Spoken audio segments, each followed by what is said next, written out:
Thank you, Chairman Chaffetz, and thank you for bringing this important legislation in front of your committee. Over the past century, the value of the dollar has declined by over 95%. And during those 100 years, the Federal Reserve, the organization established by us, the Congress, to manage Congress's Article I, Section 8 authority to coin money and regulate the value thereof, has operated under a shroud of secrecy. My bill, H.R. 24, the Federal Reserve Transparency Act, would put an end to that reign of secrecy. This is not a controversial bill. Americans demand transparency, and the House of Representatives has responded by passing this legislation twice in previous Congresses by huge bipartisan majorities. When its original author, Representative Ron Paul, first carried the Audit the Fed bill to the floor in the 112th Congress, it passed by a comfortable veto-proof majority, 327 to 98. When Representative Paul Brown brought this bill to the floor in the 113th Congress, it passed by an even larger majority, 333 to 92. In fact, among members of this very committee who were here in those Congresses, all Republicans and several Democrats voted for this bill on the floor. Yet some will still ask, why do we need this legislation? Isn't the Federal Reserve already audited? The question does deserve an answer. It's true that the GAO performs a limited financial audit of parts of the Federal Reserve, but this audit is perfunctory only. Due to the limits placed on the GAO by Congress, the U.S. Code makes several critical exceptions to the Fed's audit protocol of its most crucial activities. Let me list a few of those. Number one, GAO is prohibited from examining Fed transactions or agreements with foreign governments and foreign banks. Number two, GAO is prohibited from examining all Fed actions on monetary policy matters. Number three, GAO is prohibited from auditing transactions made at the discretion of the Federal Open Market Committee. And four, GAO cannot examine any discussion or communication among or between anyone who works at the Fed about any of the activities in the first three areas.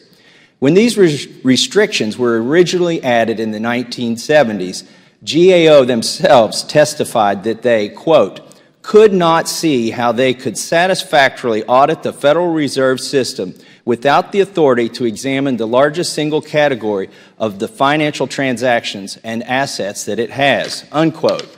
So you see, even though a cursory audit is done, a programmatic audit needs to be completed in order for Congress to understand why the Fed does and why the Fed does it, what the Fed does and why the Fed does it. Without a complete audit, Congress can't provide oversight of an entity that it created. Let me say that again. Congress created the Federal Reserve. Congress and Congress alone has the constitutional responsibility to coin money and regulate the value thereof. We can outsource the activity, but we cannot outsource our responsibility.